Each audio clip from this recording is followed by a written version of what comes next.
I welcome you all to the SANEM International Development Conference SIDC 2020 on COVID-19 and development challenges. And this is the second session on macroeconomic impacts.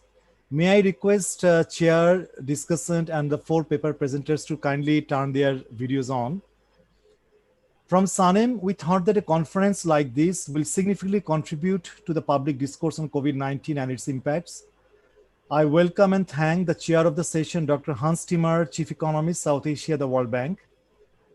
There will be 4 papers in this session, and I welcome all the paper presenters. And thank you so much for your excellent contribution to this conference. And I'm quite sure that your papers and presentations will enrich our discussion on COVID-19. I also welcome Dr. Bozlo Khandokar, who is a professor of economics at the University of Dhaka. At the same time, he's the chairman of SANEM. And Dr. Khandokar kindly agreed to be the discussant in this session. Also, I welcome all the participants from all over the world, and thank you so much for joining us. And you have been with us since yesterday, and I'm quite sure that you will be with us too tomorrow. There will be 3 more sessions, and we look forward to seeing you there too. And as I feel that you are an important part of this conference, and your inputs, your feedback will be extremely important. For the paper presenters as well as the overall discussion. A few housekeeping announcements. The guidelines of the sessions have been shared with you all. The participants will write their comments, questions in the chat box. As due to the time constraint, we will not be able to allow any participant to speak in the session. The presenters will hear a notification from Mr. Mahatabuddin, who is a research fellow of SANEM, and at the same time, he is the timekeeper of this session. So the presenters will hear a notification at 12th minute that you have only 2 minutes left, and a final notification that your time is over at 14th minute. With this, I request Dr. Hans Timmer to kindly take over and conduct the session as the chair of this session. Over to you, Dr. Timmer. Good evening, everybody in Asia, and good afternoon for all of you who are in Europe joining us, and good morning for everybody in the United States or the Americas, United States where I am at the moment. Let me start by thanking Selim Rajan for organizing this conference and for inviting me. It is great to see that your conferences are continuing under these difficult circumstances and that you have it remotely now. Very, very impressive. If I could have chosen one session that I wanted to be involved in, it would have been this session, because I think the topic is incredibly important, but also really, really challenging. And we have 4 different papers that are all very, very good attempts to achieve the goal of this session. I see this session as an attempt to try to measure the impact of the pandemic on the economy. That's obviously very important for policy preparation. You have to know what is going on in the economy. But it is also incredibly challenging because we are in a situation that we have never seen before. It's really uncharted territory. That's first of all because of the size of the shock and the impact. We are estimating now that in South Asia, GDP this year will decline by almost 8%. That is 2.5% larger than the largest decline that we have seen in recorded history over many, many, many decades.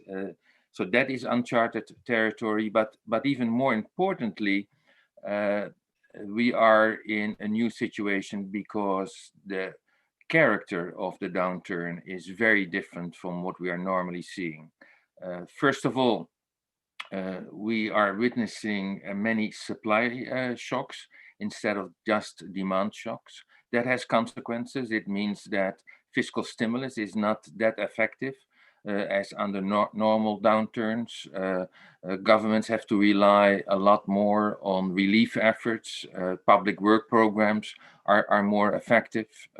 So that's one difference from normal downturns.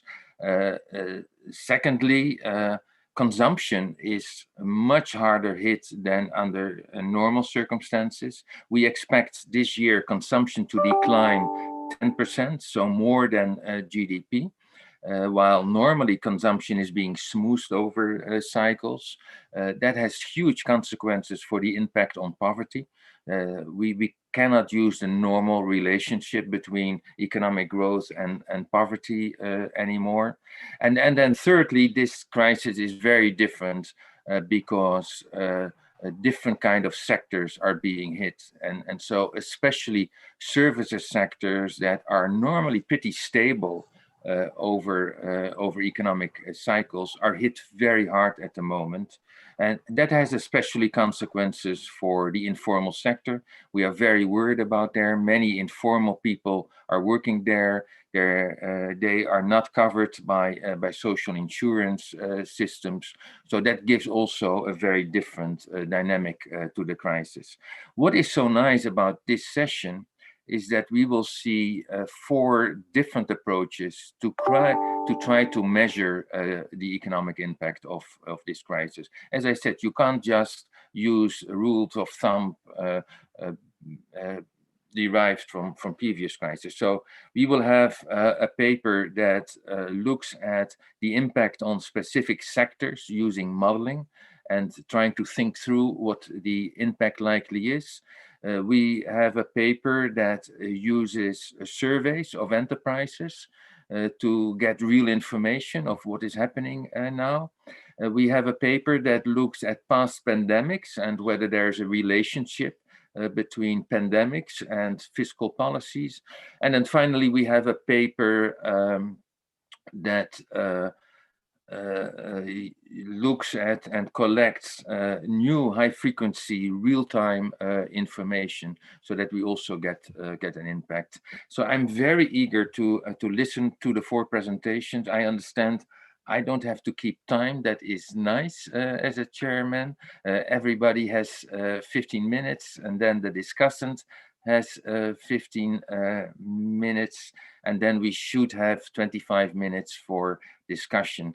We will start with Paul de Roche. He is Director Development Policy at IFPRI, a former World Bank colleague also. Very nice to see you, Paul. And he will present a paper that models the impact on specific sectors, on production and on poverty. The floor is yours, Paul. Thank you. Assalamu alaikum, namaskar, good evening, good morning. Thank you for this opportunity to present at the SANEM conference. The work that I'm going to present is a team effort. Anga Pradesha, Salim Rehan, and James Thurlow are co-authors. And James, in fact, has been leading a multi-country study of the impacts of COVID-19 on the economies, poverty, nutritional outcomes.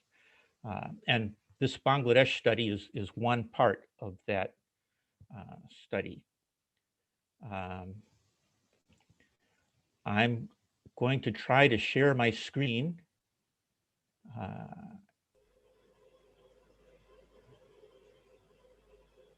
And there we go. I hope you can all see that. Yes, I think okay, we great. are fine. Yeah. Thank you. That was helpful. Okay, so as you know, lockdown policies and shocks have direct effects on certain sectors, closing businesses, restricting travel, et cetera, but they also generate indirect impacts on other sectors involved in supply chains, in particular input suppliers and downstream users. And so in our study, we use a multiplier analysis using sector input-output data, basically social accounting matrices, to measure direct and indirect impacts throughout and across supply chains. And so we're looking at impacts on GDP, employment, household incomes, and so forth. So the Bangladesh model that we're using is based on a 2017-18 social accounting matrix and the 2015 Bangladesh Integrated Household Survey. And then our results are scaled to the 2019 GDP and employment levels. So we, in the study, a multi-country study, we examined 17 different possible impact channels. 5 of those turned out not to be so relevant for Bangladesh, but the other 12 are we find these are significant given what was the policies in Bangladesh, what were the shocks. So in the model, we impose shocks to each of these channels simultaneously, and we look at the effects across the supply chains because we have this input-output framework. So our multiplier model separates Bangladesh's economy into 86 sectors, and we impose shocks on final demand, and that leads to a fall in production. Just as a side note, in the future, we plan to do some CGE modeling where we endogenize both quantities and prices. But here we're imposing shocks on final demand that are the direct effects of the COVID crisis. And how do we estimate these shocks? We use community mobility data from Google. We also use quantum index of industrial production from BBS, Bangladesh Bureau of Statistics, and remittance data from the Bangladesh Bank, the Central Bank of Bangladesh. There are 2 key channels that are likely to have major impacts in Bangladesh. One is remittances. And it turns out, though, that in the initial period, the impact of the fall in remittances was not that large. They fell some between February and April, but they recovered because of the usual Eid al-Fitr holiday increases. Remittances go up at the time of the holiday. People send back more money to their relatives, their families. Also, unfortunately, many workers were having their contracts terminated, and the remittance data are showing, it appears, the final transfers that workers are getting are transferring back from their terminated contracts. So overall, remittances in April, shown in the top panel on the right, are only 8.3% below trend in that initial period. However, the decline in exports is far larger, and garment and total exports were both 50% below trend in April, June. And there's been a modest reversal in July, but that turns out to be one of the biggest impact channels on the Bangladesh economy. So in the simulations, we look at for the lockdown, 9 consecutive weeks of national holiday introduced by the government. And that lockdown period is at the end of the first quarter, and then also 8 weeks during the second quarter. And all shocks that we're modeling are imposed nationwide, given the broad scope of the government's lockdowns. And the shocks are equally weighted across quarter in our simulations because quarterly GDP data is unavailable. So we look at 3 scenarios.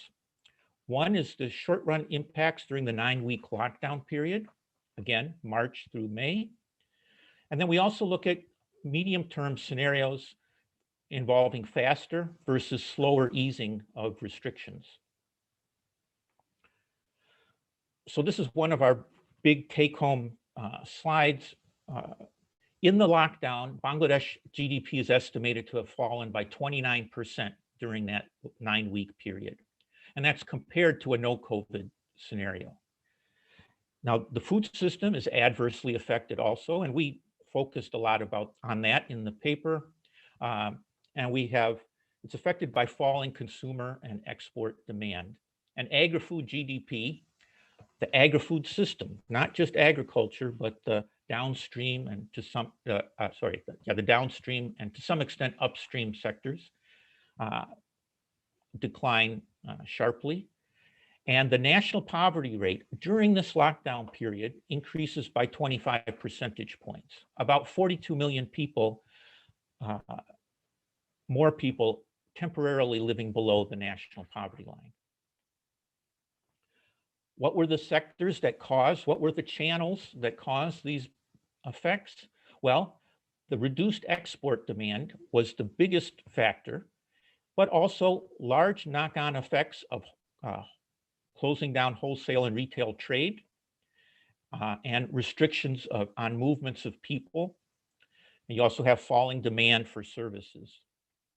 You'll notice that the remittances, again, remember in the initial period, they didn't fall that much. We're concerned that they might fall a lot more in the medium term, but in the initial period, that's not a major source of GDP losses. What happens to household incomes?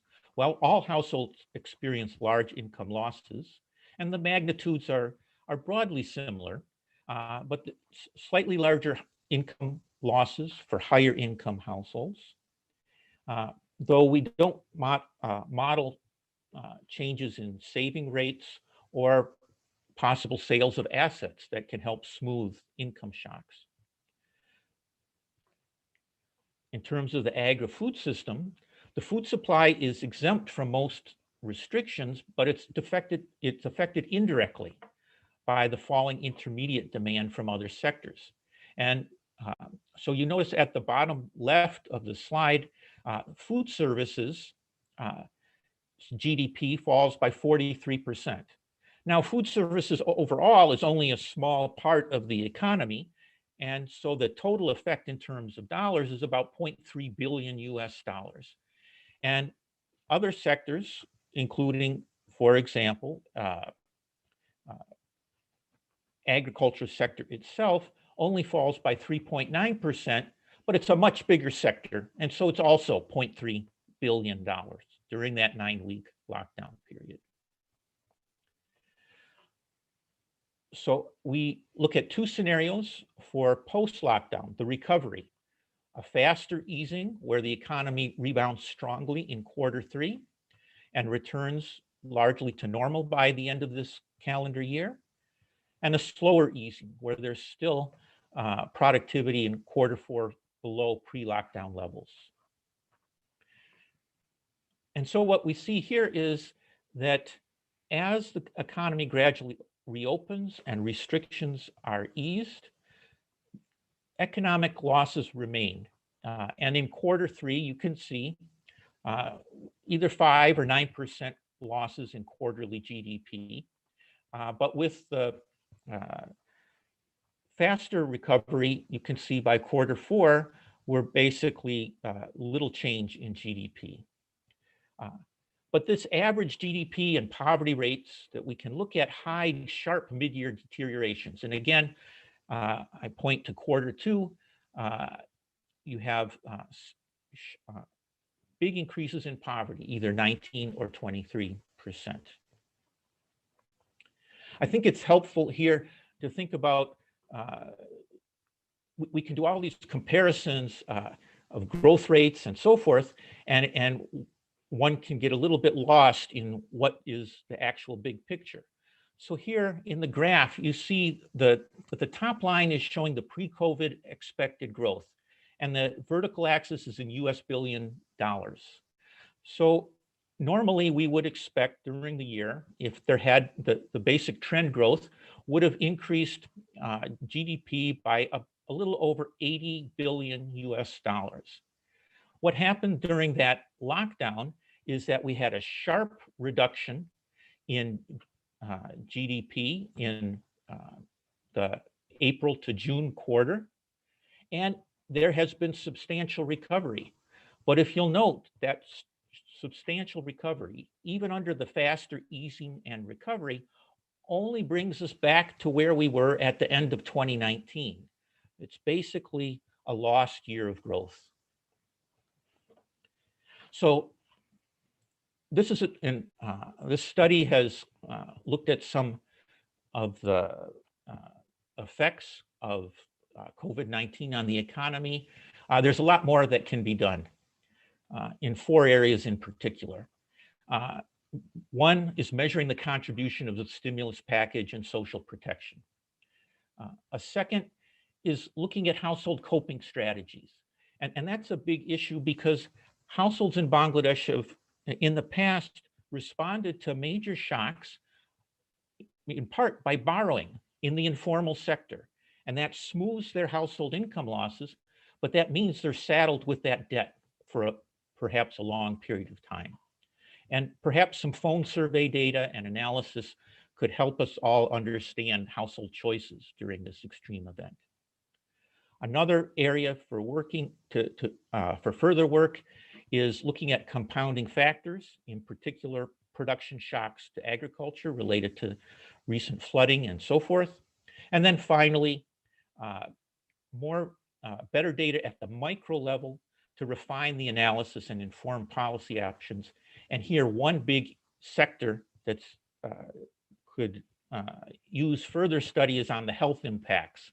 And that can help us all to have some idea of what are options in the health sector for alleviating these negative impacts.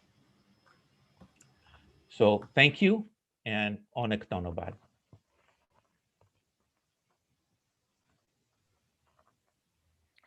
Thank you so much, Paul. The paper suggests that at least for a short period during the lockdown, significant parts of the Bangladeshi economy came to a standstill. And in the next paper, we might find some evidence of that. The next paper will be presented by Burton Flynn. He is managing partner of Terra Nova Capital, a career in asset management. I think you are teaching also at the University of London and a business school.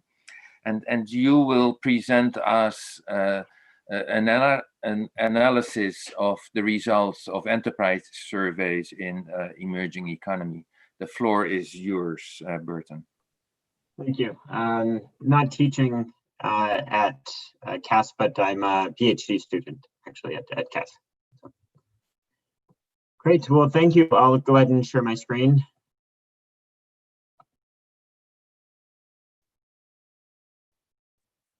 Okay, can you see it? Excellent. So I'm going to be presenting a paper that we've been working on demonstrating the impact of COVID-19 on emerging markets using firm survey evidence that we've collected this year. My co-authors are Thorsten Beck, who's a professor of finance at CAS Business School, and Mikael Hominen, who is with the PRI. So we published a working paper version of this in the CEPR's COVID economics. So motivation for this study is, as we all know, and as we just heard, there's huge impacts to the economy from the pandemic, and specifically in emerging markets. The economy has been hit very, very hard. And so we seek to understand better what's going on through firm survey level evidence. And ours is the first study that we're aware of that basically uses this firm survey evidence on emerging markets. So basically, over the course of a year, myself and my colleague who manage an emerging market investment fund based in Finland, we requested meetings with about 1,500 CEOs in emerging market companies. And we received positive responses from those meeting requests from 630 of those companies over the course of the last year. When the pandemic hit, the next month in April, we sent emails to all 630 of those firms that we had met in person, face to face, and asked them 13 questions related to how the pandemic is affecting their operations and how they're reacting to the pandemic. and also what proactive measures they're taking to protect their stakeholders. This survey is essentially responses from almost 500 companies in these markets in 10 small emerging markets. So the questions we wanted to ask are, number one, how are firms being affected by the pandemic? Number two, where are cuts being made and which stakeholders are being prioritized? Number three, what proactive stakeholder-centric actions have been taken during the pandemic? And four, what are the financial market reactions? So our findings, regarding the first question are, most firms, not surprisingly, reported being negatively affected by the pandemic, but few actually feared breaching covenants or needing additional capital when we sent this initial survey in April. In terms of where cuts were made, this was a little bit surprising. We found that very few made layoffs or reduced employee benefits. And the cuts, the stakeholders that were deprioritized were really shareholders. So the majority of firms planned to cut investment spending, and many planned to cut dividends or buybacks instead of cutting from employees. So in terms of number three, what proactive stakeholder-centric actions were taken, we found that nearly all firms took proactive measures to protect employees or other stakeholders. About half voluntarily continued to pay for services which were temporarily disrupted, and most firms that we communicated with made donations or shifted business operations to fulfill pandemic needs. And to the final question, what were the financial market reactions? We found that number one, stakeholder-centric firms did not get punished by the market. And number two, delayed share price reactions suggest inefficient markets. And so we'll quickly walk through each of these questions and what we found. So in terms of the first one, how were firms affected by the pandemic? There were several questions we asked, but we found that 70% reported, so about 90% reported being affected by the pandemic, and 70% affected, reported being affected negatively. Whereas, as I mentioned, only 5% reported, fearing breaching covenants, and only 20% thought they might need additional capital to weather the pandemic. And keep in mind, these are responses, in April. These are early responses. And you can see a bit here of the variation, across countries. But there's a very consistent story here. Second, where were cuts made? So 58% reported plans to reduce or cut investment spending, and then in terms of making layoffs, only 8% reported making layoffs. This is actually an adjusted variable, because about 4% reported making layoffs, but there were an additional 4% that didn't answer the question. So we made an adjustment to assume that the highest level might be 8% that plan to make layoffs.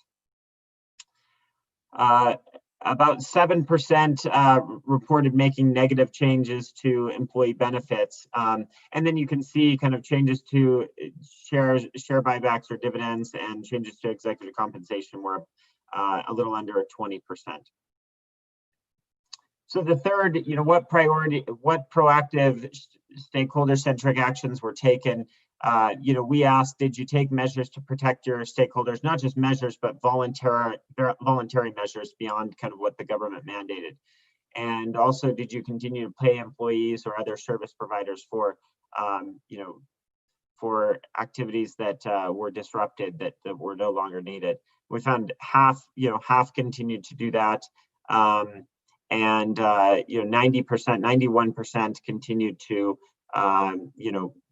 kind of look out for the interest of their stakeholders and their employees. And nearly 80% either made donations or shifted their business operations to fulfill pandemic needs. And quickly here, I wanted to share with you just some examples of the types the types of shifting of business operations that businesses took. So basically, for all of these questions that we asked, we received qualitative responses, and then we went through and encoded those. For example, Brazil shifted their operations to make face masks. An Indonesian retailer shifted their garment factory to make face masks and other PPE for medical professionals. Hydrogen peroxide producer in Pakistan launched a disinfectant.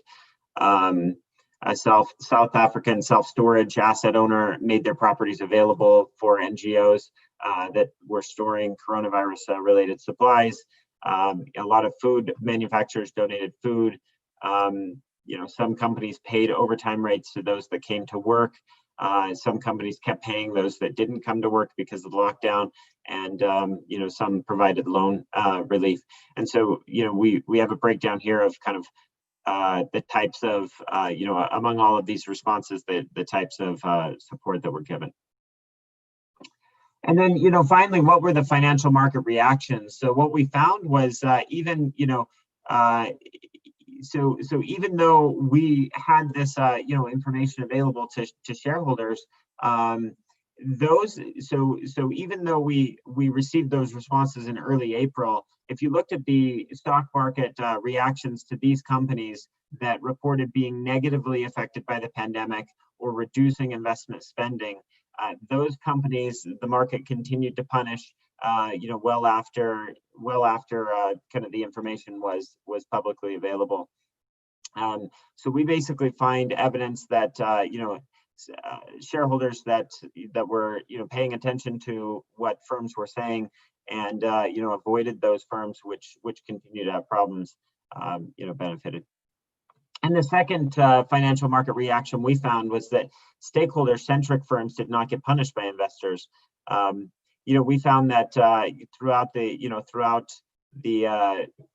period of February through April, firms that took measures to protect stakeholders, firms that continued that made donations or shifted their business operations. These are firms that are using resources, not for the benefit or at least the immediate short-term benefit of shareholders, but rather for the benefit of stakeholders. And those firms actually outperformed during this period. And not only did they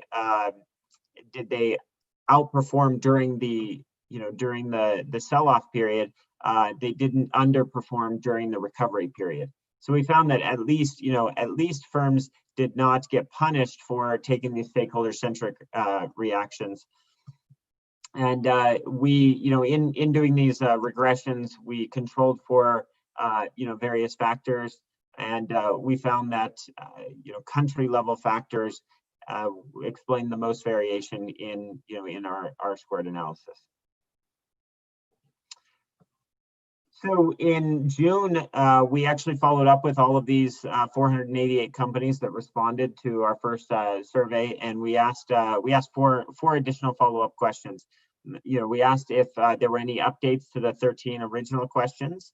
Then we asked, how much their revenues had declined over the past 2 months, when they expected to return to pre-crisis levels, and what, basically whether they proactively took actions before the government stepped in, or they waited until after government, issued guidance. So this was the survey that we sent out in June and collected additional responses, and in October, basically this week, we're sending out an additional survey where we're basically going to assess, firms said they were expecting to delay investment spending in April, we want to know, did those firms actually delay their spending, or did they say, well, actually this isn't as bad as we thought, or did more firms actually delay investment spending? And same with payroll. And then we want to understand what government support firms received, what long-term changes firms are making in response to COVID. So we're talking about kind of rebuilding green, or making digital changes. And then Dear President, you have 2 minutes left. Excellent, great. And then if they're finding that it's hard to raise capital during this environment.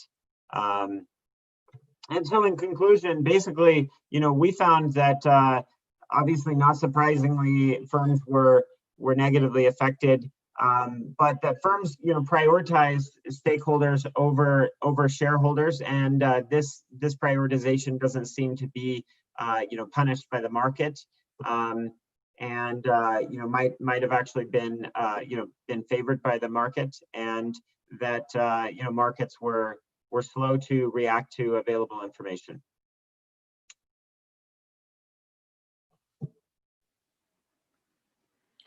Thank you so much, Burton. This paper obviously touches upon a very big concern at the moment. The question is whether firms and whether jobs will still be available when the rebound starts in earnest, or whether in the meantime these jobs and firms disappear because of insolvencies.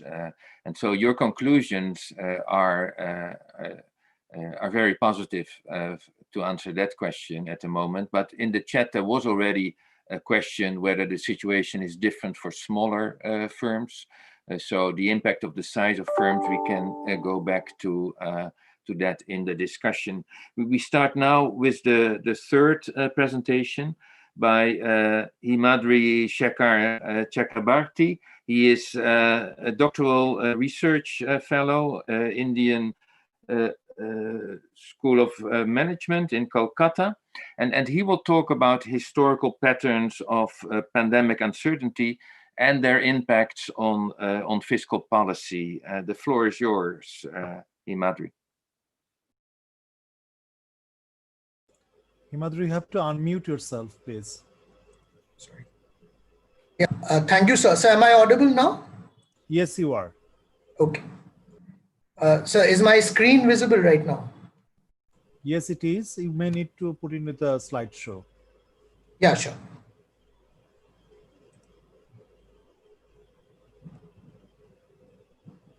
Yeah. Okay. So thank you for inviting us and allowing us to present the paper at the South Asian Network on Economic Modeling. This work, the title Pandemic Uncertainties and Fiscal Pro Cyclicality, is basically a joint work with Mr. Rudra Prasad Roy, who is a PhD candidate of Jadavpur University, Calcutta.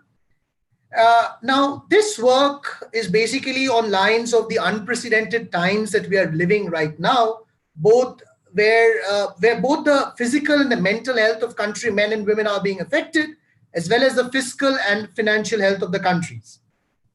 And as the countries are designing their own packages, what our paper attempts to study is to find some patterns in fiscal spending, especially in response to the previous pandemics. Now, before I go into the core of paper, let me touch upon something which might be a bit amateurish to the audience. It's basically the definition of fiscal procyclicality. Now, what I mean by fiscal procyclicality is basically when you're spending, when the economy, you're spending more when the economy is in a boom, and you're curbing spending when the economy is in a downturn. Obviously, it's against Keynesian wisdom of increasing expenditure and decreasing tax hikes during a recession to raise aggregate demand. Now, a paper by Gavin and Perotti in 1997 pointed out that this is exactly the problem that developing countries face when they have elections around the corner and they need to placate the masses of the past promises. Now, what has that got to do with the pandemics? Now, many would argue that pandemics is a shock, which I agree. What we have done as part of our study is actually to treat the fear of pandemics like almost like a signaling effect, and the growth in the fear of the pandemic to be a boom, and the reduced fear calling it a bust. So making it a pandemic cycle. Now, obviously, a higher fear in terms of a pandemic would result in low aggregate demand, lower production, higher unemployment, basically the downturn in a normal business cycle. Now, in this scenario, what is important to understand is the intertemporal perspective of the fiscal multipliers with regards to pandemics. When we talk about fiscal multipliers, basically we talk about two types, the cumulative and the impact multiplier. Now, with impact multiplier, the effect is instantaneous, while with cumulative, it is over a horizon. And this impact multiplier is primarily felt in times of a pandemic in the health sector, which is our motivation for the study from the viewpoint of analyzing the health sector variables during pandemic uncertainties.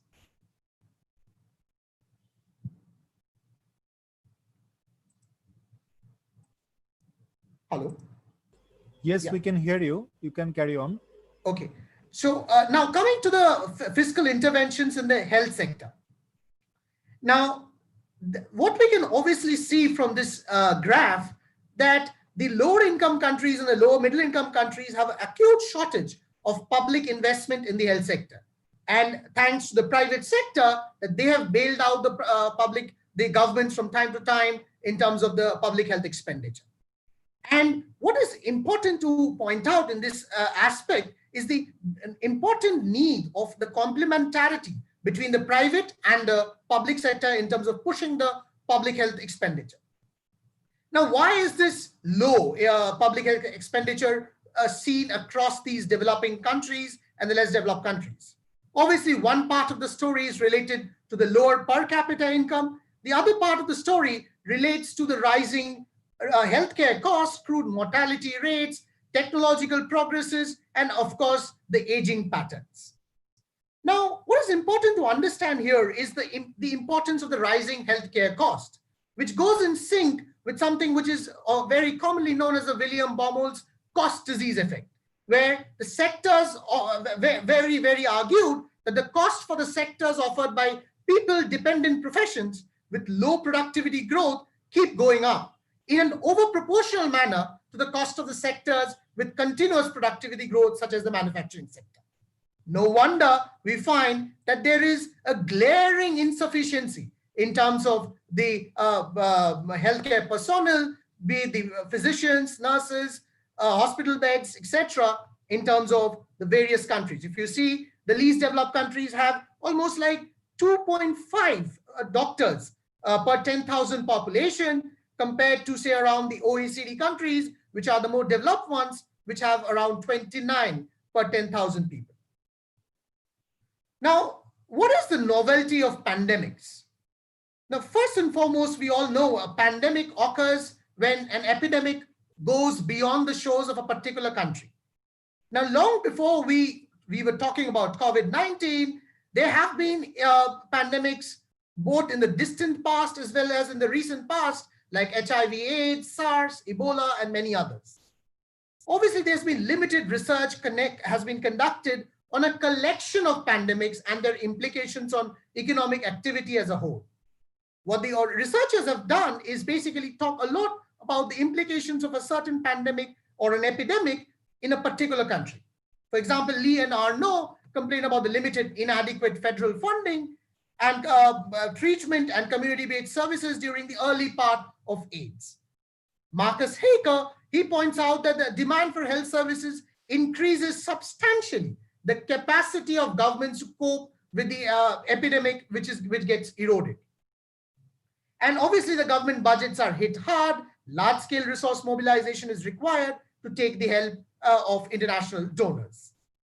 Now, coming to the context of the COVID-19 pandemic, there have been certain papers which are yet to be published. One of them by Miguel Faria Castro, who kind of finds out through using a DSG model, the implication of 5 different policies, and kinds of opines that it is the importance of an unemployment insurance and direct income transfer, which works best to revive the economy, and finds out the proven meritocracies in that move.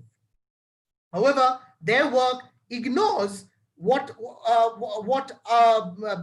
really happens to the healthcare sector, and that is where our work comes into the picture. The entire study of ours is based on this very novel pandemic uncertainty index, which has been designed by Ahir et al. In 2018, which kinds of acts as a very interesting text mining technique, which has been used to calculate the times of the frequency of the times a word related to pandemics is mentioned in the EIU country reports. So what it does, it takes up certain keywords like SARS, avian flu, swine flu, etc., and makes a machine, and using a machine learning technique, it derives this this beautiful graph of time series across the various countries. By this, what we understand is how the various countries have responded to the pandemics happening in another country. For example, there's a pandemic that's taken place in India. How have been the government officials in Bangladesh responded in terms of their internal discussions with regards to a pandemic in India? So that's a kind of a signaling approach that's been created out of this pandemic uncertainty index, which we've used as one of our key variable in modeling the health sector expenditure. Now our entire study is basically following a very unique theoretical model followed, which has been given by Carden and Hendel in 2001, wherein he used it for the asymmetry of information in the case of insurance. What we use is a similar approach, wherein we use a two-stage model where the government is a social welfare maximizer. In the first stage, it kind of decides on the pre-pandemic health expenditure. And in the second stage, after the news or the signals on pandemic is realized and confirmed, it releases the bigger share of expenditure. Obviously, in the second stage, the government goes on to maximize its social welfare function, not go into the details of it because of the paucity of time, and maximizes the social welfare function subject to the fiscal balance, H equal to X plus S, where S represents the random shock and the uncertainty captured through pandemics. And since it's following a backward induction approach, what it does in the first stage is before it realizes the random shock S and it sees the signal W, it integrates over the conditional distribution of various changes, which I denote by A, which could be, for example, whenever you're planning for a pre-pandemic health expenditure, it could mean reprioritizing expenditure. It could mean engaging various medical professionals, think tanks, and others. Those can also have an effect on the budgetary resources. And that is what we use in the term A, and then we integrate over the conditional distribution of the changes. And from there, we get the indirect utility function, and using Roy's identity obtain the optimal health expenditure. Now, coming to the data and methodology part, this is a study which has been conducted for 143 countries using 2000 to 2017. Please note that we've not taken 2019, 20, and 18 primarily because of two reasons. One, we didn't want to capture the COVID data as part of the study because we wanted to use this to forecast for the COVID data, and also the fact that there was certain variables which didn't have data on the other variables for 2018. Now, what we've done is we've used a very novel approach of Siowa and Shin 2016 of dynamic panel nonlinear threshold regression approach. It's an improvement over a static model of Hansen 1999, which encompasses the dynamic relationship between the endogenous covariates. So here the unknown parameters are estimated by the GMM of Arlen-Bover model, which helps to control for endogeneity, and it also takes into account the lagged responses of the dependent variable. Here our dependent variable is primarily the health expenditure, our independent variables being the size of the economy or the size of the various countries denoted by the GDP, as well as the various pandemic uncertainty indices, both at the contemporaneous level as well as from the lagged perspective. As far as a threshold is concerned, we've used a nonlinear approach. So a threshold here, here we use two kinds of threshold. One is the per capita income of the country, because that is one of the basis of the classification of countries into developed, less developed, and developing. And also we use the debt of the country, debt to GDP ratio, to consider the fiscal space of the country in terms of going for the expenditure after considering the various pandemic uncertainties. And then there's a bootstrap test of linearity, which has been used to check for the possible effect of threshold variables.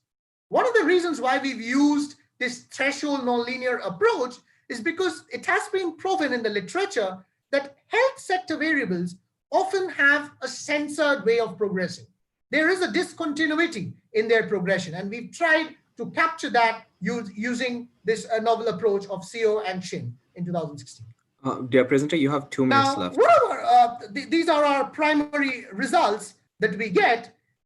It is one basic factor that we can kind of judge from our results is that there is this problem of asymmetry of information across the countries. There are certain countries which we call information lead countries, and which are different from what is called the information laggard countries. Now, it is observed that the high income countries tend to have a fiscal pro-cyclical effect to the pandemic uncertainties at level, while the lower income countries have the same effect at lag. Now, why is this happening? We argue that it is caused by the information asymmetries across countries, especially in gauging the magnitude and nature of the shocks caused by the pandemic cycle. This is very similar to what Bertola and Drazen had found out in the context of a business cycle. Now, the lagged effects could be accentuated by the time taken to hire and train new personnel, disbursement of funds, and for fiscal adjustment to shocks. Now, the other threshold variable that we've considered is public debt. Obviously, the high debt countries experience fiscal pro-cyclicality at level, but they quickly readjust to reduced expenditure at lag.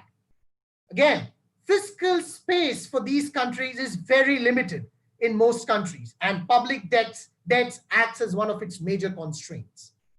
One of the reasons why we argue high debt countries react more contemporaneously to pandemic uncertainties is because there's often reprioritization of expenditure carried out in the essential sectors. Because governments are forced to the generation of fiscal space for health in times of pandemic uncertainties, but owing to strict fiscal rules, they quickly readjust and cut back expenditure in the next period.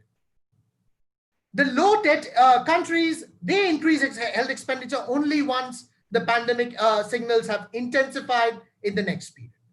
We also observe that as the spread of pandemic signals get stronger in the next period, the relative dependence on the private sector tends to increase as the public sector's coffers run dry.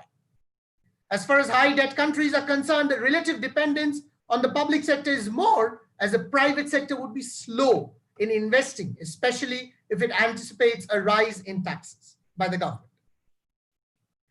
Hence, to conclude, the unique contribution of this study is basically to model the nonlinear relationship between pandemic uncertainties and public health expenditure using the dynamic panel threshold model. And what we've kind of been able to find out is a threshold level of per capita income, which is denoted by the gamma variable, which captures a threshold level of per capita income and government debt, which would effectively determine the fiscal response to several pandemic signals. What we plan to do in the future is actually to use these data, which has been captured till 2017 in the context for the COVID-19 pandemic, and kind of predict how much the governments would have to spend in the health sector if these were the kinds of signals that were felt in the various countries. Obviously, one important fact is that the study has explained how the countries have traditionally carried out reprioritization of expenditure whenever they've understood the concerns prevailing the healthcare sector.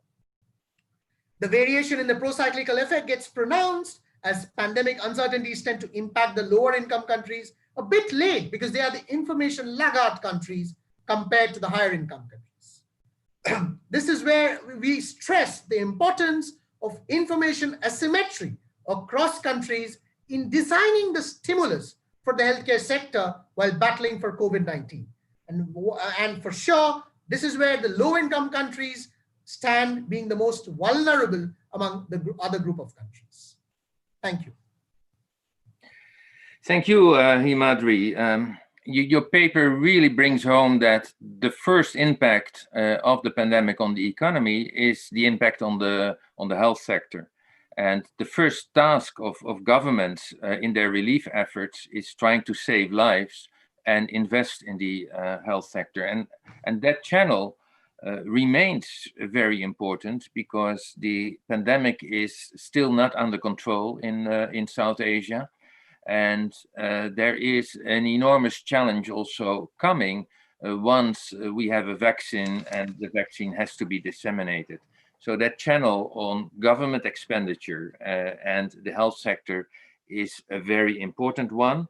And so now we start with yet another very different presentation.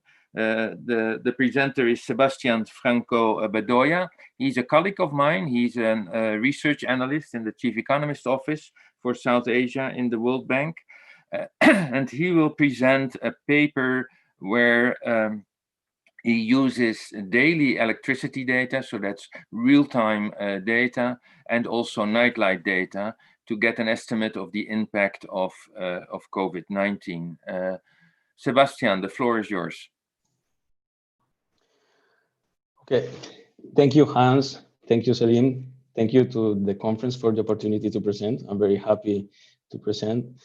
I'm going to share my screen now, and I hope you can see it.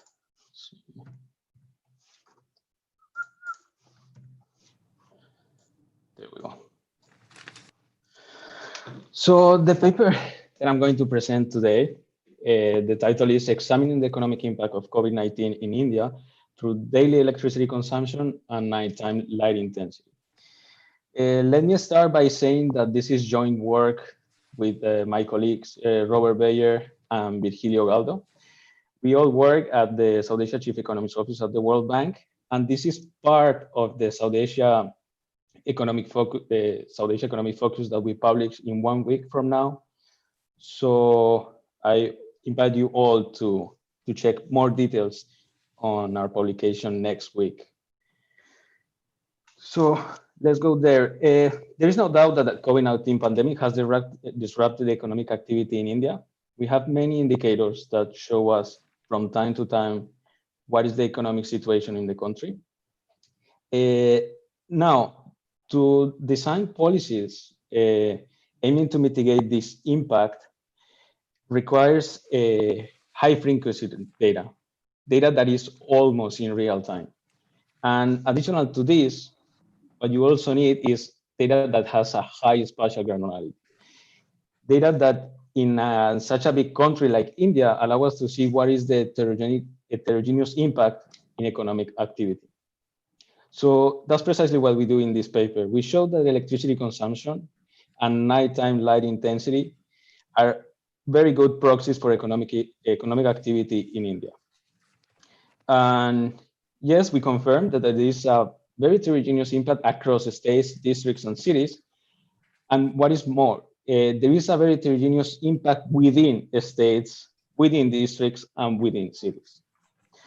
In the last part of the paper, we also tried to see if the COVID-19 infection rates are associated with largest declines in economic activity in districts. So this is a quick summary of the paper. Due to time constraints, I'm not going to do a deep literature review, but just let me say that electricity is a important input in production.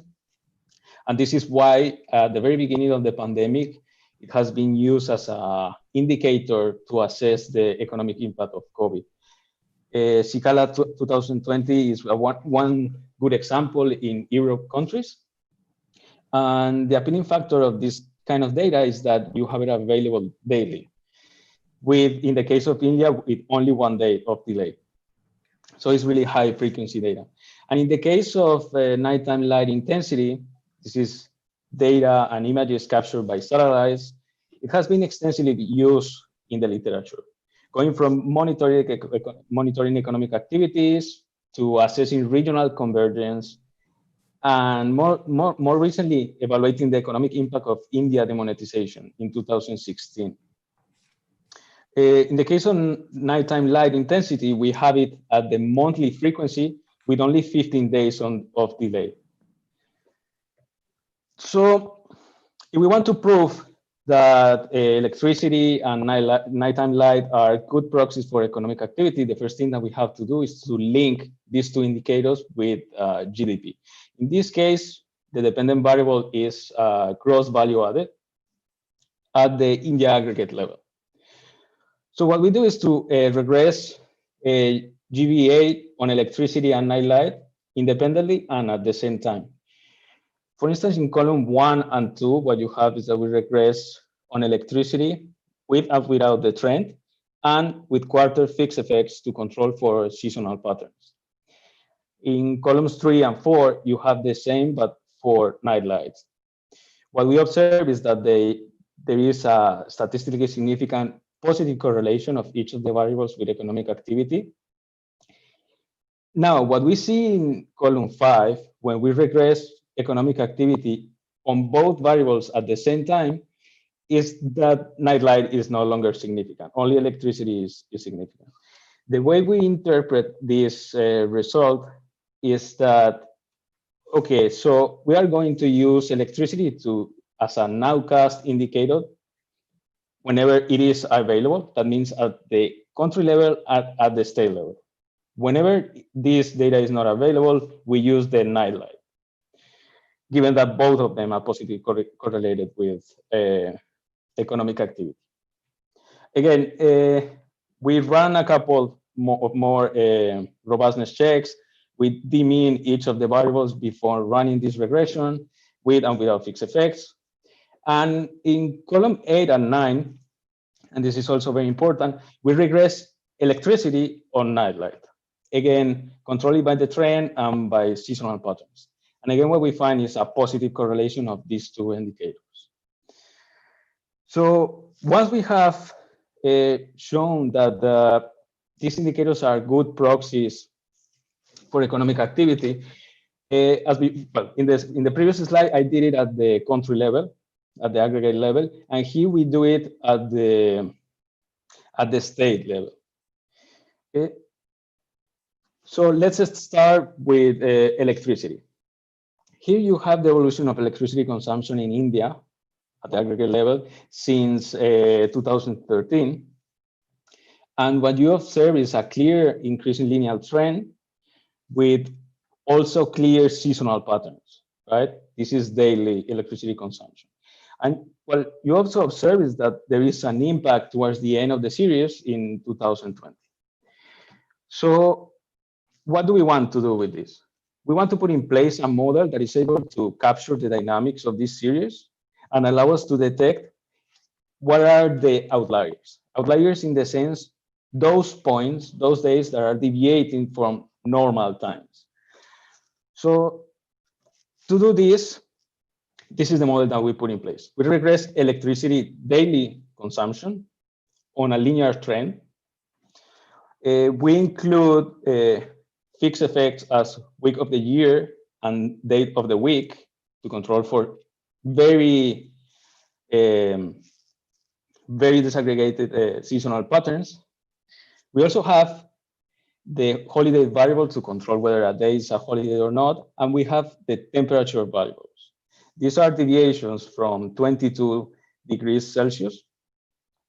And what we observe is that all these variables have the expected sign coefficients, and they are statistically significant. Now, of course, the trend is increasing. We already observed this in the previous graph. We see that the electricity consumption drops during the holidays, and the temperature variables are significant. In this case, only the cooling variables. That means with the temperature is below this threshold. So now let's focus on column 6 and 7. And what we have here is whether we include daily fixed effects for every single day in 2020. So the coefficients are invariant. They are the same. And the R square is slightly increased, but the results are basically the same. We need the last column, these daily fixed effects, to precisely show what is the deviation of electricity consumption from normal time. And we see a very interesting result, and is that immediately after the lockdown in March, electricity consumption falls between a 20 and a 25% compared with normal times. In the worst day of the series, this decline is almost of a 30%. Since this moment, the series start recovering slowly, but remain below the normal level of activity. Computing the averages by month, we see that it really starts falling in March, and April takes the biggest hit. But over the whole period until the September that just finished, we observed that is below the usual level of economic activity. This very same level, the model that we run at the aggregate level, we do it for each of the states. And what we observe is a very heterogeneous impact of COVID and the lockdown on economic activity. We go from Himachal Pradesh with almost 50% decline in electricity consumption in April to very small decline or basically no decline at all in other states or union territories. Now, I mentioned before that electricity is only available at the state level. So now we want to go more granular. We want to go to the district level. And here on the screen, what you have is the change in nightlight across districts in India in April 2020. Once again, we observe a big heterogeneous impact by districts. Although in this case, we observe some regional patterns. The northwestern region and the southeastern region are taking most of the hit of the lockdown in the month of April. So it is very interesting. It will be very interesting to link this fall in economic activity captured through nightlight to COVID-19 infection rates, and that's precisely what we do here. Let's focus first on column 1. And in here, what we do is to regress the change in nighttime light intensity at the district level, and on COVID-19 cases, and on the manufacturing employment share. The first result is a bit surprising in the sense that, okay, we have a negative sign, but it's not significant. The manufacturing employment share is negative as expected. So what we do is to disentangle the COVID cases by different levels, because there is potentially noise on this data, and there is a potentially also no linear effect of COVID cases on economic activity. So what we see is that when we divide cases between 0 and 10 per 1,000 inhabitants, between 10 and 50 and more than 50, what we see is the larger the COVID-19 infection rate, the larger the decrease in nighttime light intensity. We include a set of additional variables to control for other factors in here, and these results are robust. If anything, they are strengthened compared with the more simple model. So, and an important thing to see here is that we only managed to identify the effect of COVID-19 infection rates at the district level. When you run this at the country level, I mean, at the aggregate of India, or at the state level, you don't see these effects. Dear President, you have 2 minutes left. Thank you. So this is proof of the need for real-time data, but also very granular data. And the one last thing that I want to show you is that we can go to the city level. We can see what is the impact in different parts of the cities. Here you see how some parts of the different cities are more affected. We do it on changes in electricity in nightlight intensity and the change in the growth of this nightlight. Once again, even within cities, the impact is heterogeneous. We run we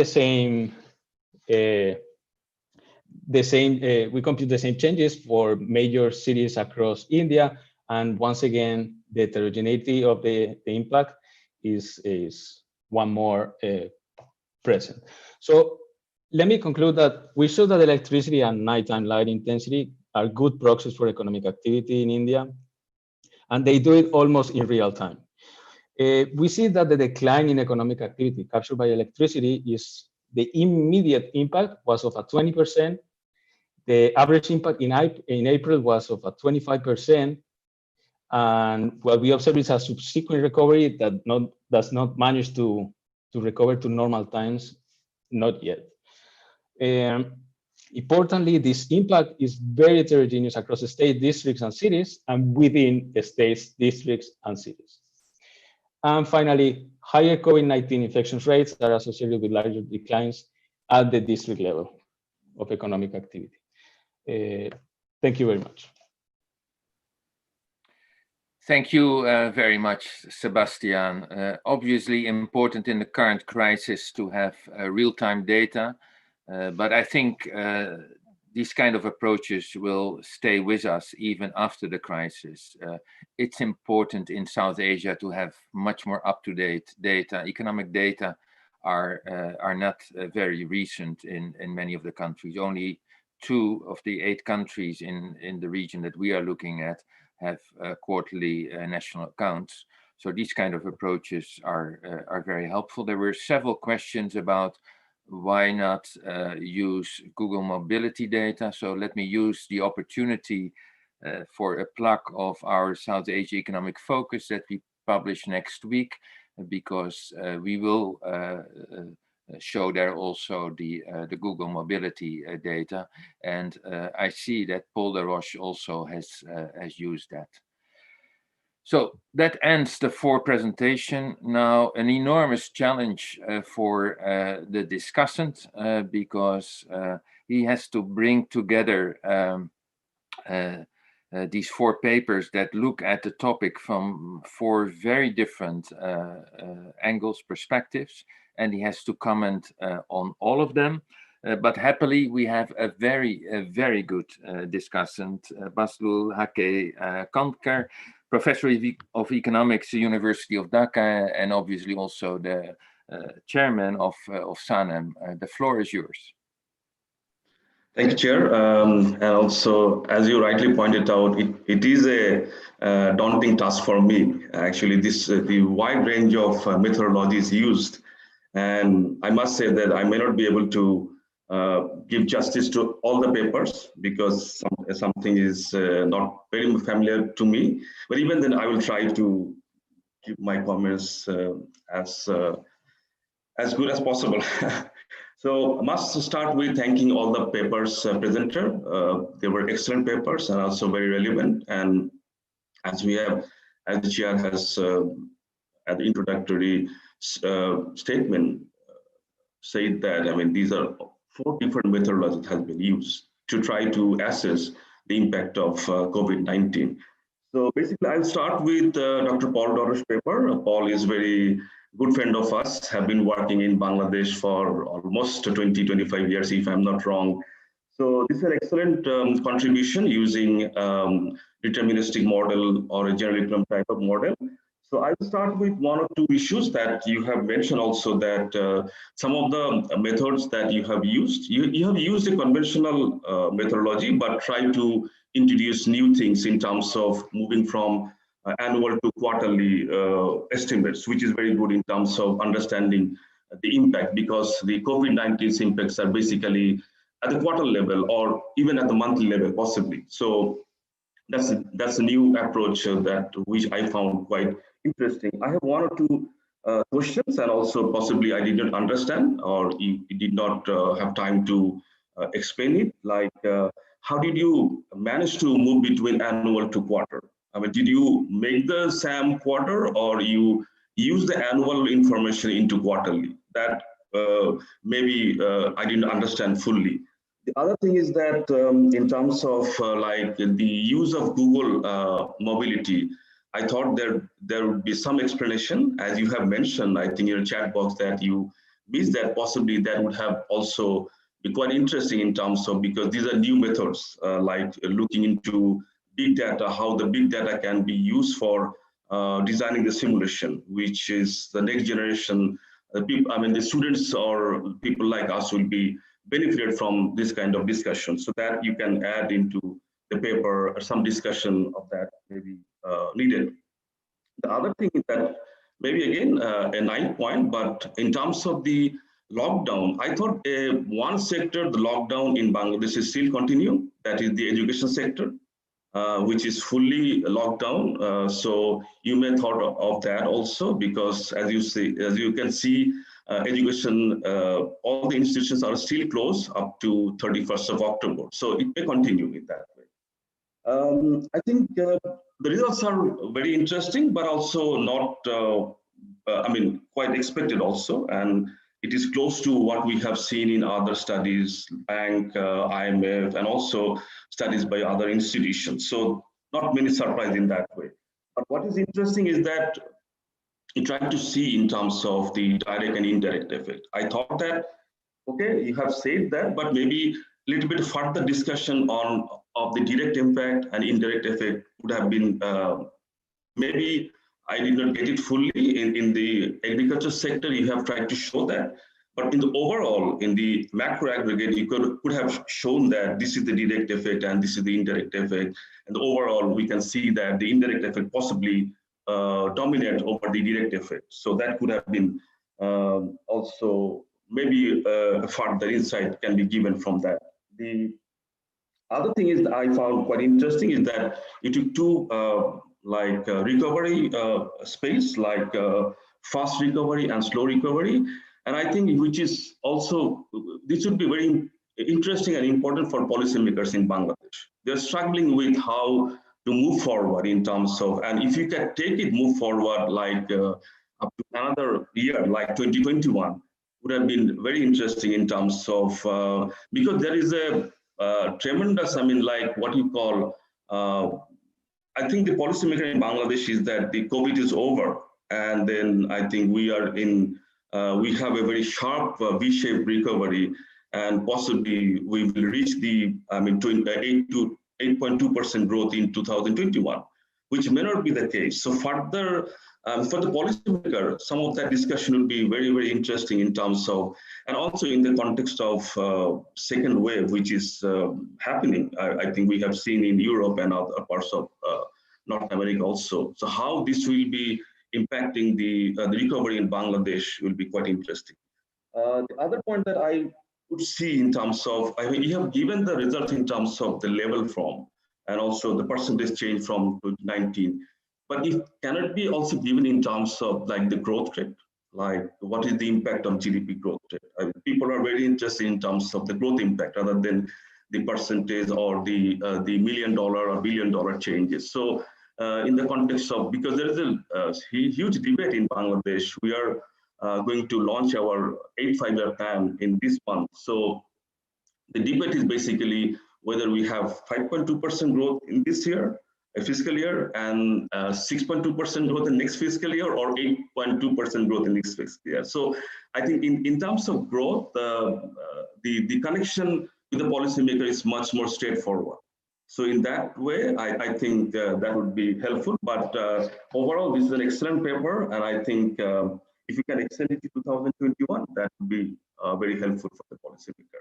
Thank you, Paul, and also the colleagues of the IFPRI, including Salim. Okay, in terms of the second paper, also very, very interesting. But I think what we found is that this is, I mean, the results of those your paper is somewhat counterintuitive.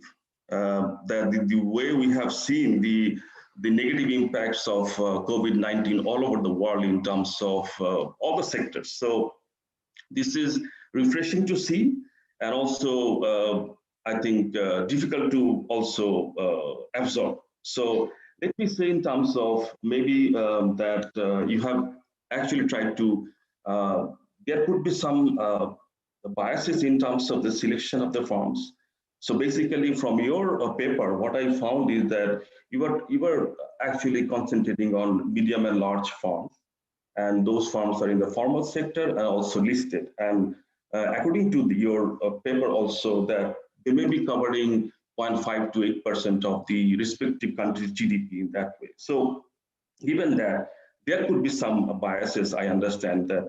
But I think the result that we found is very, very refreshing in terms of that, although most of these firms are affected in terms of the revenue shocks, but they have been able to, I think, restructure or prioritize their expenditure in terms of cutting expenditure. I mean, like at least fending off their layoffs, which seems very refreshing in that way. I think so. That is one thing that we found out, and also like it will be interesting to see in terms of. I don't know whether you have planned to just go to those 500 firms, or you maybe, I mean, you're planning to do it also in October and possibly other rounds. So are you going to stick to these 500 firms, or do you want to enlarge some of the and try to see in other sectors as well? It is also important to see how long this firm can actually preserve this type of expenditure, like not laying off and also cutting their investment and those kind of things. So overall, I think that this is a very, very, I mean, interesting paper in that way, that this is quite counterintuitive, and possibly a lot of people. I think also one or two issues that I have also pointed out is that in terms of the sectors, I thought that the IT sector would grow. But from that, you've seen that the IT sector impact has been quite negative. So one or two issues there. In the case of Bangladesh, I also found that almost I mean, the responses are all negatives in that way. So maybe a further, if you can clarify in terms of how you have selected these firms, like the 500 firms, what is the motivation behind that, would also help us to, I think, what we call absorb the result in terms of the methods and all those things. Okay, thank you. I think the third paper is also a very, very interesting paper, but also a very difficult paper for me because I'm not very familiar with that this area. So what my point are like in terms of some of the in terms of some data, and also in terms of the results, and what are the policy implications for the policymaker. One, I think, is that in the data that you have shown in terms of there are two tables, one a graph and also a table. It seems that there are some discrepancies in terms of the data. So are they for the same year or different year, or for the same sources? Like one example, I may be wrong, like in the graph you said that the health expenditure for low income countries is 1.6% of GDP.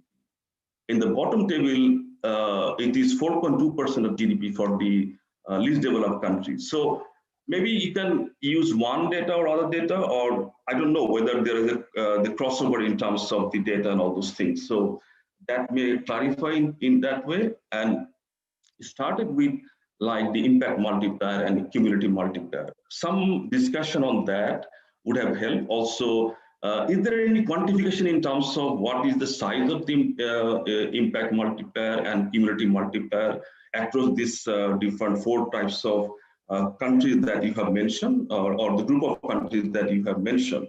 The methods, I will not talk about the methods. I have seen some question in terms of the methods, but some of the findings are very, very interesting. One is that in terms of like the countries where we have out-of-pocket expenditure is very high, like in the case of Bangladesh, possibly India also. What would be the responses? Is that in those countries the public sector responses are very slow compared to even within the same cohort countries? So this could be one area I think you can check in that way. The other issue that also came to my mind is that we have seen pandemics, previous pandemics also. This is a different kinds of pandemics also. But did we learn, or the countries learn from those pandemics in terms of fiscal policy response? So if you can actually elaborate on that and how they have learned and what kind of policies they have taken would help in terms of the policymakers of the country.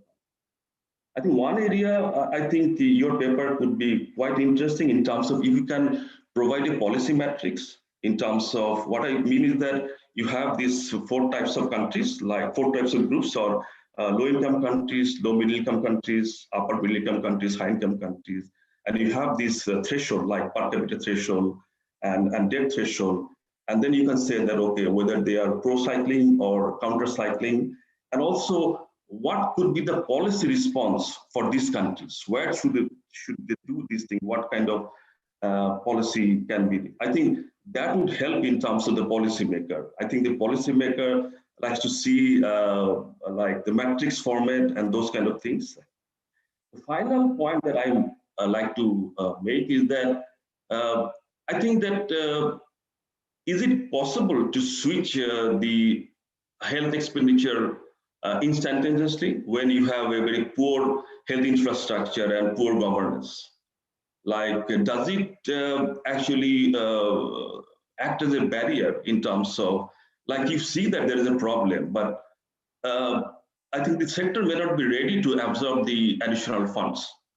So is it possible that that you can actually do a pro-cyclical approach to health policy when you have, I mean, like a serious infrastructure problem and governance issue in countries like Bangladesh? We have seen that despite our effort, they will not be able to absorb the additional fund. So what kind of policy or what kind of suggestion for those kind of countries that would be also part of your paper? Thank you so much for the very interesting and also very, I mean, methodologically very sound paper, I think.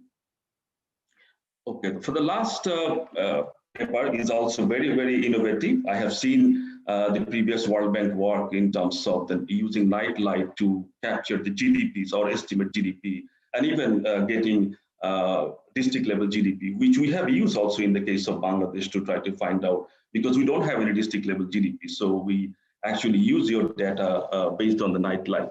I think this is a new innovation, and also trying to see how the big data set can be used as a proxy for key macro indicators. So in that light, it's very, very interesting. But I think the one, I think for us who works in like economic statistics, is it a danger for them that we'll be going out of the market because the new, I mean, like big data will be used, like there will be no system of national accounts possibly after 10 years, and we can use this big data set to actually calculate GDP, private consumption, those kind of things. So this is possibly a trend that we are seeing now.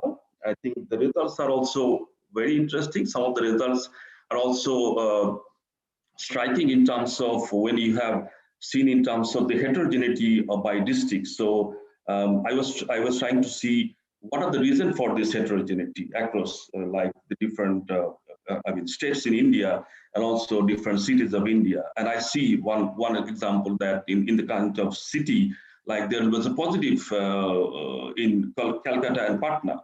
So what are the reasons for those? There seems to be outlier in the context of all the other cities, big cities have negative impact. So what are the reason for those outlier could be, I possibly have stated in the paper, but if not, just to, if you can elaborate that or just specify that these are reasons for the heterogeneity. I see that one is basically the manufacturing activity. Is it the only reason, or there are other reasons for the heterogeneity? Could be interesting. The other point that I like to make is that in terms of what is the limit of this kind of big data? Can we use, like one of the issues that we are facing in Bangladesh and also least developed countries, to actually selection for the beneficiary selection of the different programs like social protection program, this kind of things. And this is a serious problem in terms of, so can these data be used to like better selection of beneficiaries down the line? I don't know. A response from you would be, because we are struggling in terms of actually pinpointing who is a poor person or who actually deserve this kind of benefit. With that, very interesting paper. And with that, I'd like to conclude. Thank you so much for giving me the floor. Thank you. No, thank you so much. Really, really rich comments on all the 4 papers. Well done. On your last point, the World Bank latest World Development Report is about data. I'm not sure whether we have published it, but already. But the conclusion is that the old data will not disappear. That still has advantages above the big data. Okay, we are exactly 5 minutes behind schedule. So that's a big achievement, because that's not a lot, which means that we still have time for 2 quick rounds of responses. A first round where every presenter has 2 minutes to respond to the discussions, and hopefully you have looked already at the written comments also. And then we have a second round where we see whether new questions are coming in or whether there are still some unanswered questions. Paul, 2 minutes for you. Okay, thank you very much. Those were excellent comments and questions, both online and from Baslul. It's good to see you again, Baslul. It's been a while. I'd just like to point out, in terms of our methodology with the mobility data, that mobility data gives some sectoral breakdown, not GDP-wise, but in terms of formal sector mobility or public transport mobility, retail, and entertainment. So there are 5-6 categories, and then we've used our judgment as to how to use the changes in various categories to calculate an estimated shock in demand to various sectors of the Bangladesh economy.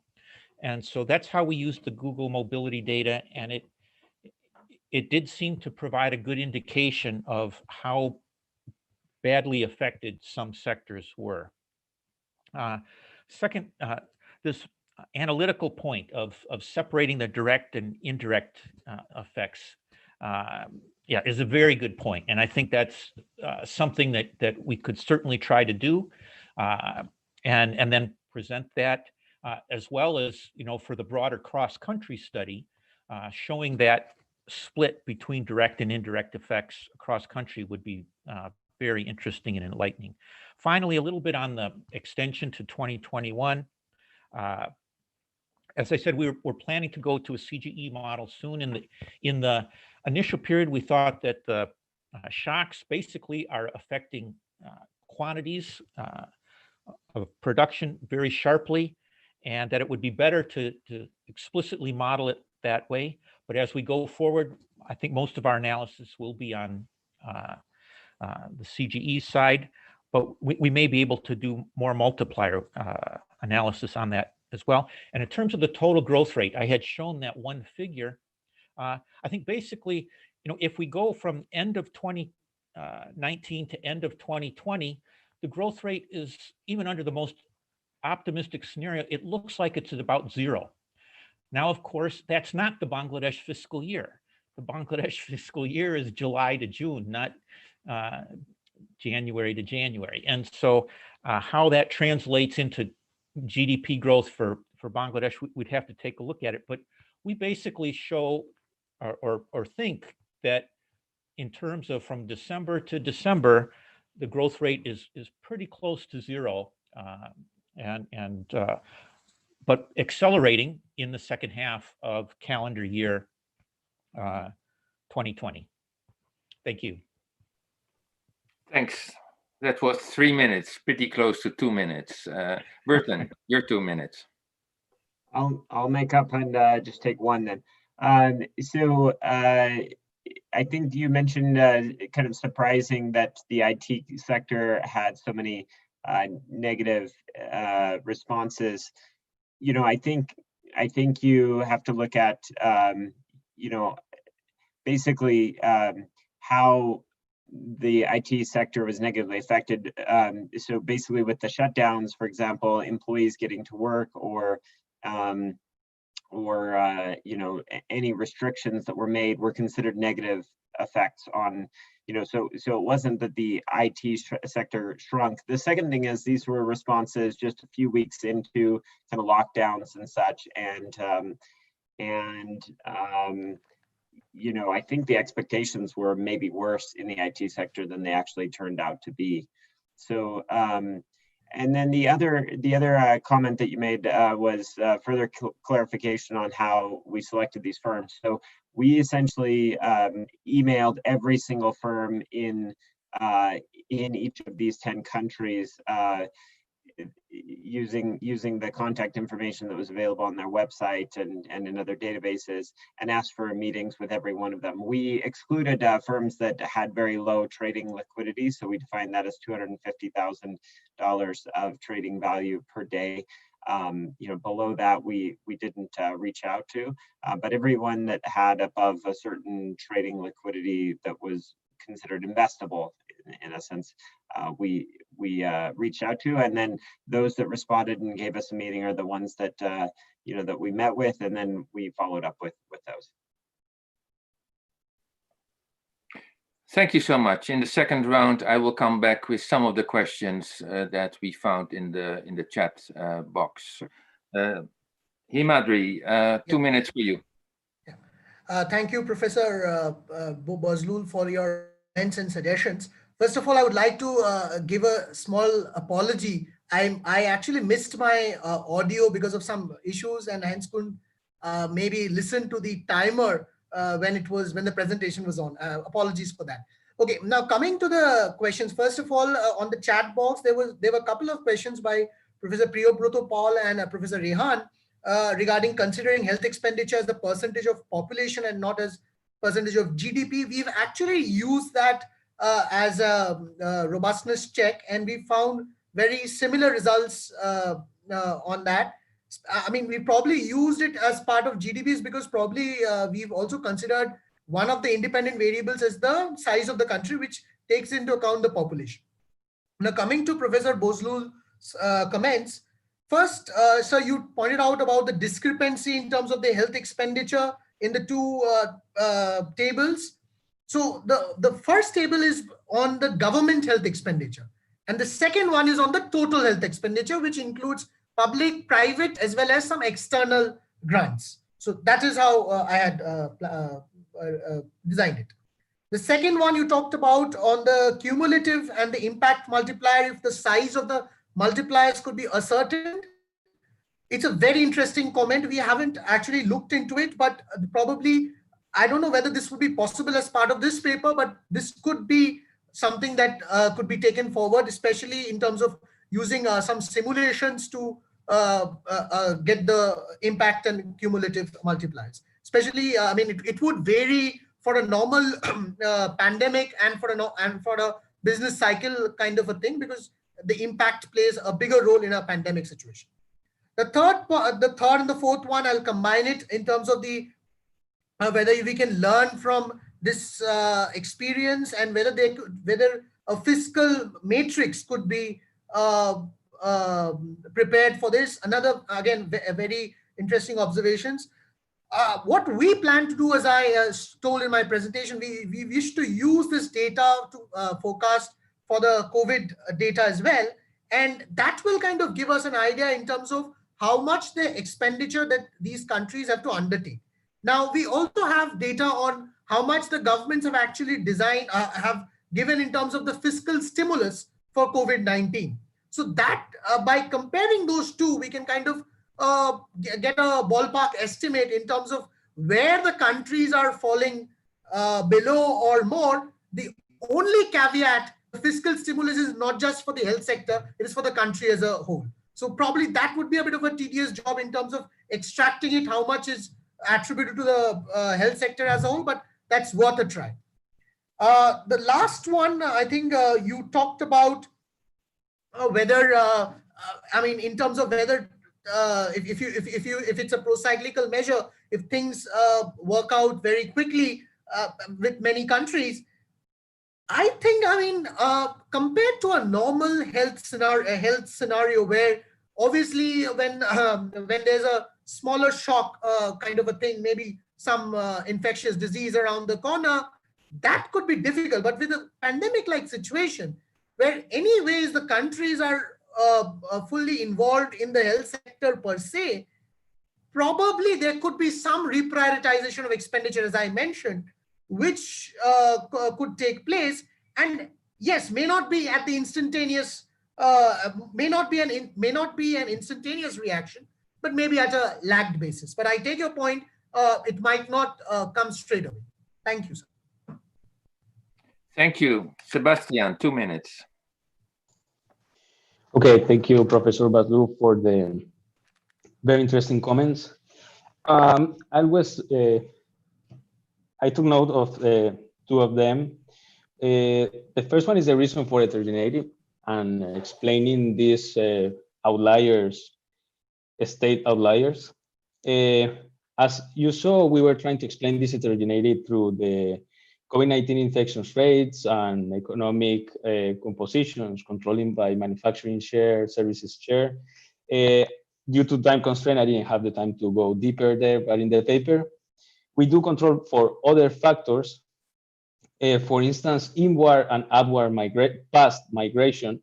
So all these variables get us closest to explaining better this heterogeneity. It's true that there are many econometric challenges. For instance, due to the limited time, we are basically using a cross-section to explain this heterogeneity.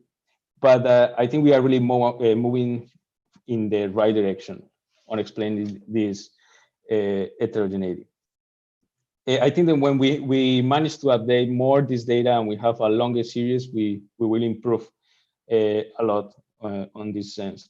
And the second one was on the use of this data for designing various social policies.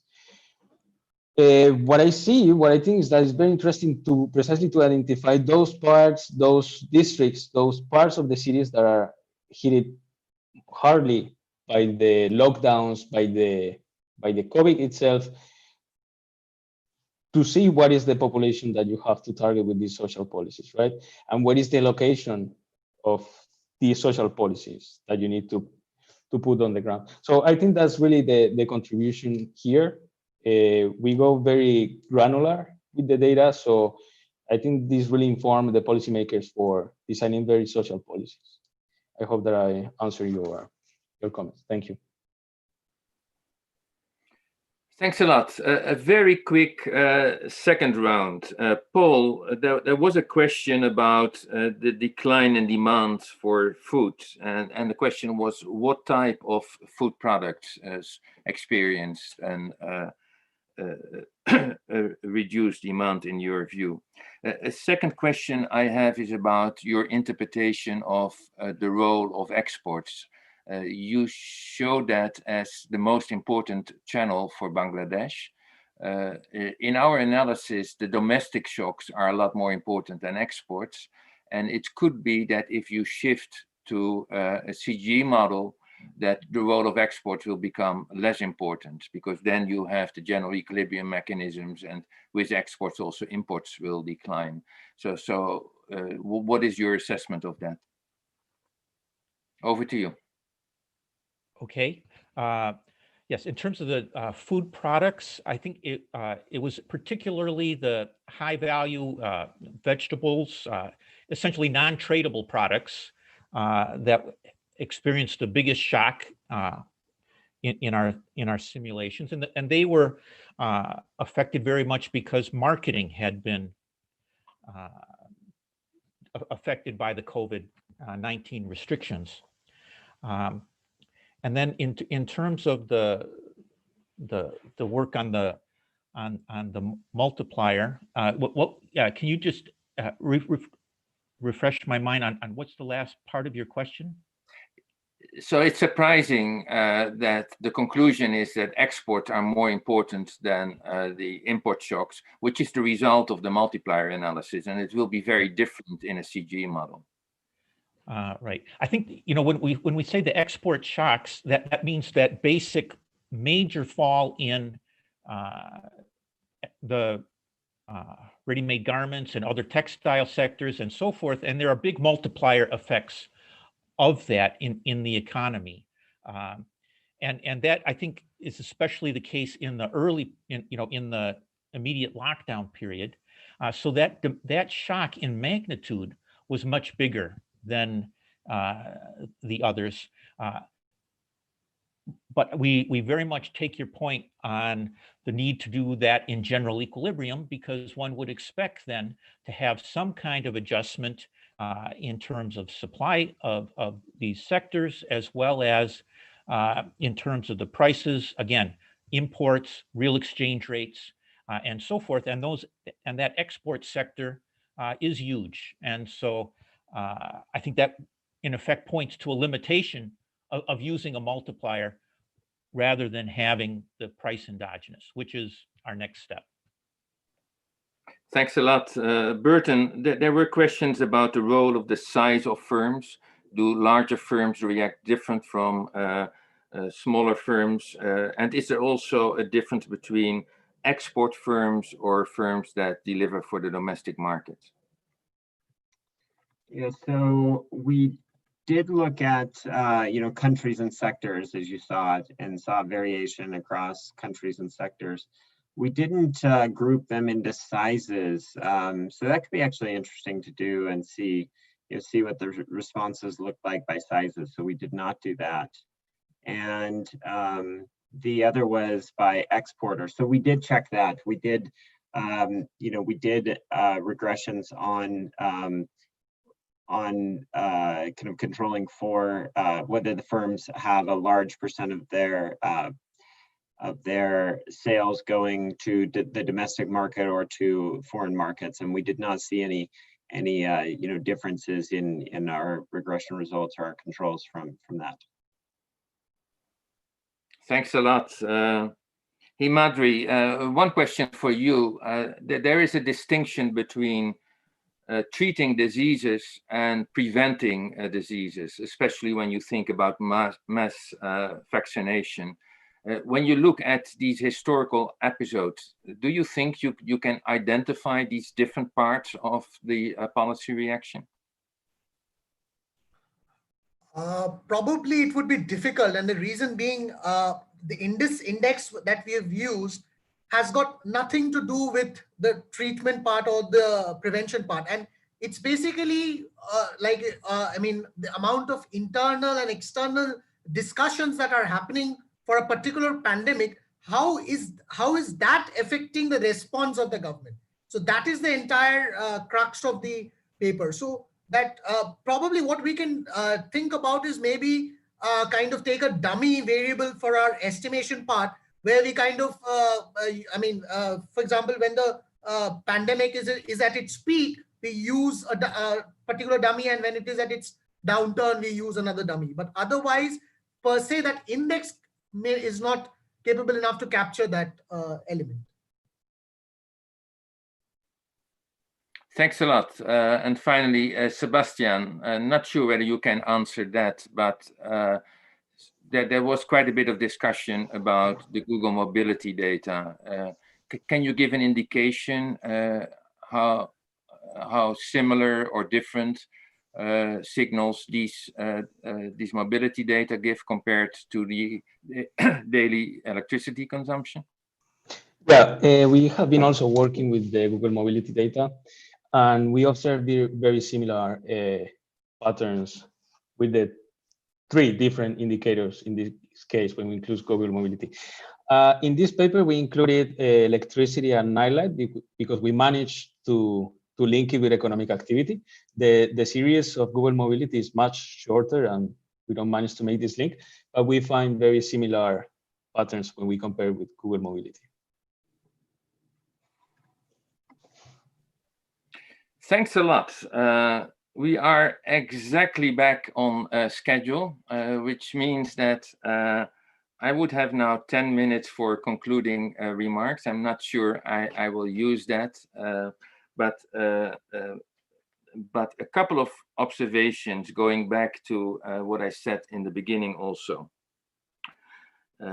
I think it's important for all of us to realize that we are in uncharted territory. And one individual piece of evidence is not sufficient to understand the character and the magnitude of what we are seeing now. And that's why this session was so good, that we had all these different perspectives. And I think it is important not only to improve the individual approaches, but also to connect the dots and to look at the other approaches, because I think you need all these different perspectives to bring those together and then to come to an assessment of what is actually happening. So I hope that this session is for everybody an incentive to look at all the other work also and try to get that bigger picture. A second observation is that this is a time where just-in-time research is incredibly important, because the governments, they are pretty blind when they have to react, and they have been very active and in some cases also successful in their relief efforts, but with a little empirical evidence, and you really want evidence-based policies. And so although these kind of studies can still be improved and they are work in progress, it is incredibly important to share that with policymakers, with a broader group of people. That's why this conference is so timely and so good. And don't see it just as in general interesting research, but it can have a big impact at the moment to share those results and to share those insights with policymakers. And then finally, we haven't seen a lot of that in these presentations, but we have seen some of that. But it is important also in the research to make that step to policy analysis. So what does it all mean? What should how should governments respond? When in the World Bank we are thinking about that, we distinguish 3 phases, and they're overlapping also. So the first phase is really the relief efforts. That has very little to do with fiscal stimulus, but it's just attacking the health crisis and making sure that people have access to food, especially the new groups in the informal sector that are in an unprecedented situation.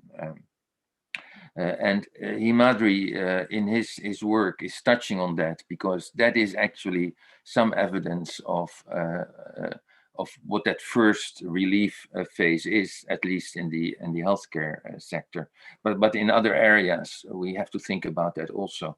The second phase is about the capacity of economies to rebound once the rebound start in earnest, and how can you help companies but also individuals to survive. And so the second presentation on the surveys is very important there. You need a good understanding of what is the situation of the individual companies, what is their own strategy, and what are good approaches to support them, and what are the pitfalls and what are the caveats. And then the third phase, the way we are thinking about it, is the longer run, is rebuilding better. And we always have that hopeful idea that after a crisis, there are new opportunities, never waste a crisis. And it's true, it's like Schumpeter, yeah? The destruction leads to opportunities also. But this kind of research should start thinking about it also. And when you have experienced this kind of an unprecedented crisis, then you see new challenges that should be tackled, but you see also new opportunities. And it was mentioned, the digital opportunities in the discussion. Digital firms, they might have learned now new things from the crisis, whether that is in education or whether it's in social protection. So those are my observation. I truly think that this is a very important session, looking at almost just-in-time impacts from different perspectives. That's incredibly helpful. Share the information with governments and use this also as a first step to do more policy analysis. I have 5 minutes left. Only to thank everybody, thank SANEM again. I really enjoyed the session. Over to SANEM. Many thanks, Hans. And I think it was an excellent session, and especially the 4 presentations. Actually, it really added much value to our discussion during this conference. And thank you so much for the brilliant presentation by 4 presenters. And Hans, your contribution at the beginning and as well as towards the end was excellent. So thank you so much. And also I thank Dr. Bozlo Khondokar for an excellent discussion. Also the participants who stayed long, I think some of them are actually probably, it is late now. In Bangladesh also, it's now 9:30. But also for some, it is a morning, I know, for Hans' end. It is a morning in Washington. But with, I think with all these things, we had a wonderful day today, 3 sessions. And I welcome you all for tomorrow. There will be 3 more sessions. First one on poverty and human development, chaired by Professor Esar Osmani, and there will be 4 presentations as well. Then second one on country experiences, chaired by Mia Mekic from UNESCOP. And the third one will be a panel discussion by 3 eminent economists, Professor François Bourguignon from Paris School of Economics, Professor Wahidim Mahmoud, an ex-professor of Dhaka University, and Professor Kunal Sen from UN Wider. So I welcome you all to join the session tomorrow as well. And again, I thank Hans Timmer for your excellent contribution as well as your time, the time you gave to us. And thank you all. With this, I would like to conclude the session. Round of applause for SANEM. Thank you. Thank you. Thank you. Thank you.